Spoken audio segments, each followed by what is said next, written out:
There's really no deal that the U.S. Attorney's Office can offer, and it's certainly not one that Diddy will accept. It would involve decades in federal prison. We're talking Music mogul Sean Diddy Combs back behind bars, a magistrate judge denying him bail, saying that there were no conditions that she could conceive of that would make her confident that he would appear again for other court appearances. The judge saying, "My concern is this is a crime that happens behind closed doors." The day will come when we will name names other than Sean Combs, and there's a lot of names.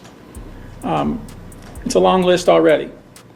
And of course, I already know who some of these individuals are, but because of the nature of this case, we're going to make damn sure that we're right before we do that.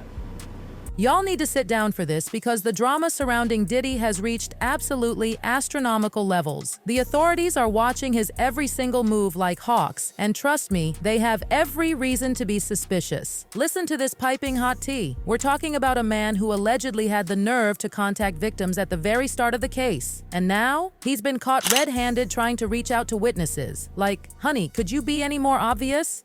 But wait, because this story gets even more twisted, would you believe this man is actually dragging his own children into this mess? Sources say he's been pressuring his kids to help clean up the disaster he's created. I literally cannot with this level of parental manipulation. And just when you thought things couldn't get any messier, a new leaked audio has surfaced that has everyone's jaws on the floor. In this recording, Diddy apparently admits to his wrongdoings, and let me tell you, it's so bad that his own legal team is jumping ship faster than rats on a sinking boat. Yes, you heard that right. His lawyer literally walked out on the case. The walls aren't just closing in on Diddy's empire anymore, darlings. They're practically crushing it into dust. But hold on to your seats because this drama train is just getting started. Speaking of drama, Sean Combs' legal troubles just hit rock bottom and then somehow found a basement under that bottom. The allegations against him? Absolutely jaw-dropping. Prosecutors are saying this man bent every single rule in existence to try and tilt his upcoming trial in his favor. We're talking sneaky phone calls using other inmates' accounts, allegedly coaching witnesses from behind bars. The audacity is simply breathtaking. But here's the tea that's absolutely scalding. They found a notebook in his jail cell, and according to prosecutors, what's written in those pages points directly to obstruction of justice. His defense team is trying to claim it's all protected by attorney-client privilege. But honey, the court isn't buying what they're selling. if you're in custody, your phone calls can and will be recorded. Obviously, you and I, out as free people, we have rights that prevent that from happening. You need a warrant, you need a wiretap or something like that. You don't need that when you're in prison. Girl, let me tell you about these bail requests. Denied, denied, and denied again. The judges are not playing around, citing his alleged attempts to tamper with witnesses. And when I tell you what the federal prosecutors discovered, they caught Diddy using the most secretive methods to contact people from jail. The evidence they found is so shocking, they're comparing this to mob trials and Mexican mafia cases. Like, can you even? They're saying his whole goal was to blackmail victims and witnesses into either keeping quiet or spinning tales that would help his defense. The audacity. And honey, this high-stakes drama just keeps getting juicier. Prosecutors dropped another bombshell. Apparently, Diddy's been using other inmates' PAC numbers to make unauthorized calls. But wait, it gets even more scandalous. They're saying he's been instructing his associates to pay inmates for their PAC numbers using payment apps and commissary deposits like it's some kind of prison PayPal. These weren't just innocent calls to check on the weather, darling. He was reaching out to people both on and off his approved contact list. Meanwhile, his legal team is out here trying to secure a $50 million bail package with 24/7 monitoring, claiming the jail conditions are making it impossible to prepare for trial. But the real gag? They're saying Diddy's been orchestrating social media campaigns from behind bars, including one where a witness was allegedly paid to counter damaging allegations. Like, who does he think he is? The prison's social media manager. In this fresh-off-the-press 30-page document, prosecutors are begging the judge to keep denying his bond requests until the May 5th trial. And baby, when I tell you they have receipts, they have actual receipts. The U.S. Attorney's Office, led by Damon Williams, has uncovered evidence so damning it could shatter Diddy's defense like a glass house in a hurricane. During a national sweep of prison facilities, investigators found handwritten notes in Diddy's cell that allegedly spell out his calculated attempts to obstruct justice. Match these notes with those recorded prison phone calls, and you've got yourself a Hollywood script, except this drama is painfully real. The prosecutors aren't playing with rumors and whispers, they've got hardcore proof. According to the filings, these confiscated materials connect all the dots between Diddy's efforts to blackmail victims and witnesses. They're saying he's either trying to silence people or make them dance to his defense narrative.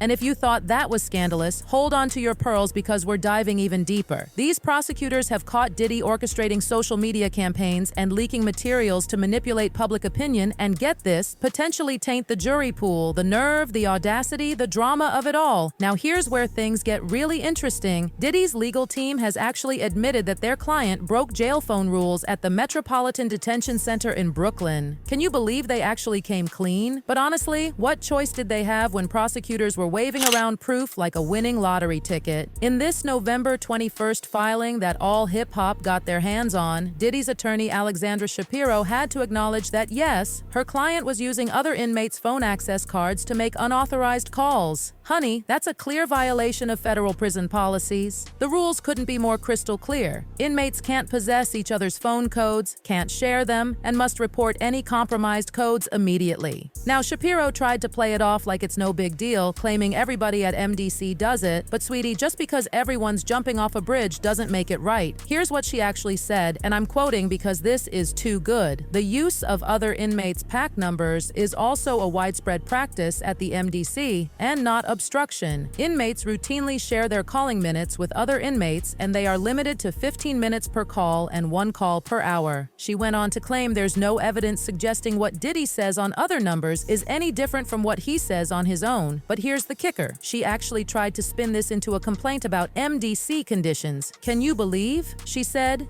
"If anything, that Mr. Combs needs to resort to sharing minutes demonstrates that the conditions at MDC do not permit an adequate defense preparation."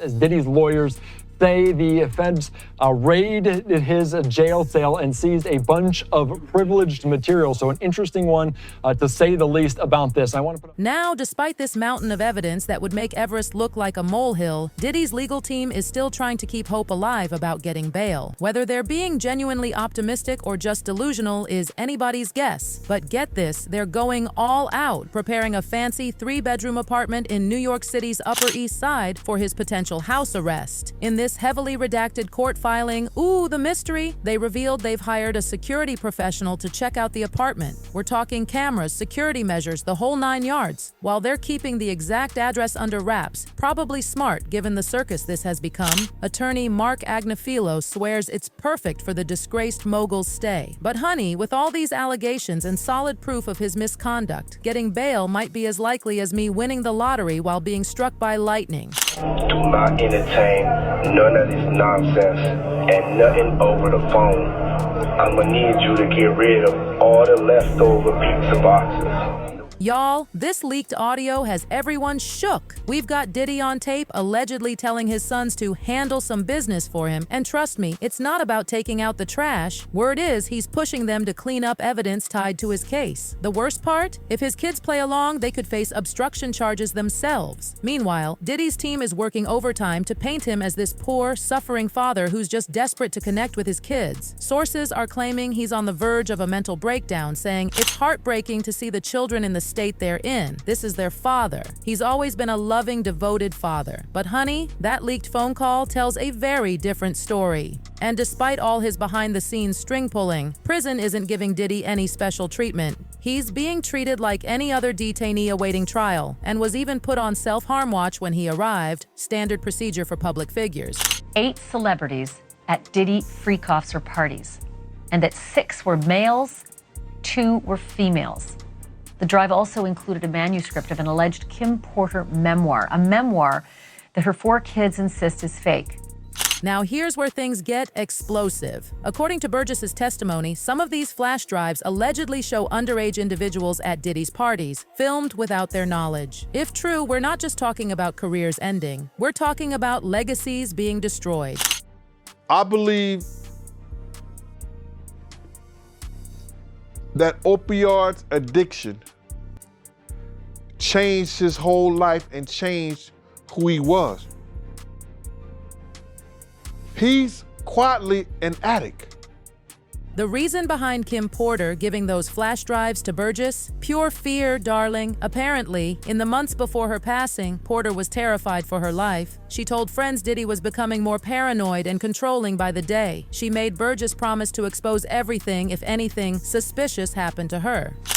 Do I think you have There's every man possibly is capable. I think he's very capable of doing it. It's in his character. That's who he is. That's what comes with power.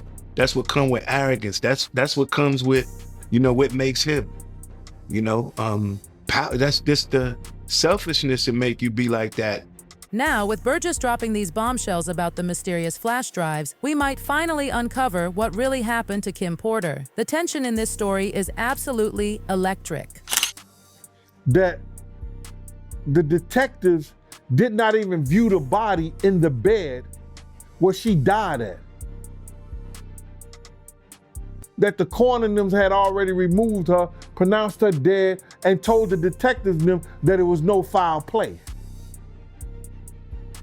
And if that is true, as I've heard it, and we read certain things on the internet about it, that case needs to be reopened. We know that Kim, and it's in the this is in the documentation, shout out to paperwork. And just when you thought this couldn't get any more scandalous, Burgess reveals there are at least 8 major celebrities caught up in these tapes. Some of them are supposedly even bigger names than Diddy. But the most shocking part? Burgess testified that at least 2 of the people in these videos were minors at the time. While we don't have names yet, Burgess's lawyer, Ariel Mitchell, has confirmed these tapes are 100% real and exposed some of Hollywood's darkest secrets. So just to clarify, you can back that up with actual factual footage. We have, it's things that we have, but we got to go to the other courthouse, so I don't. But wait, because this story just took another wild turn. Now, Tupac Shakur's family is stepping into the spotlight, trying to reopen his decades-old case. NPR Shakur, Tupac's stepbrother, recently appeared on Piers Morgan Uncensored and spilled some serious tea. He made it crystal clear. It's not about Diddy specifically, it's about justice for my brother. Wherever the investigation leads, that's where it leads. Can you believe it's been 27 years since Tupac's passing? NPR pointed to the jealousy and envy his brother faced at the peak of his career, saying, "As far as the hip-hop rap world goes, Tupac, my brother, was king of the hill, top dog, king of rap, and with it comes a lot of envy, jealousy, and all types of things. The Shakur family isn't letting go, honey." NPR's words hit hard. "This is ongoing business for us. My family pursued an investigation early on, but nothing came of it. We've been left with no answers for 27 years. Now, despite Diddy's 2008 statement claiming complete innocence in Tupac's case, the suspicions just won't die down. He said back then,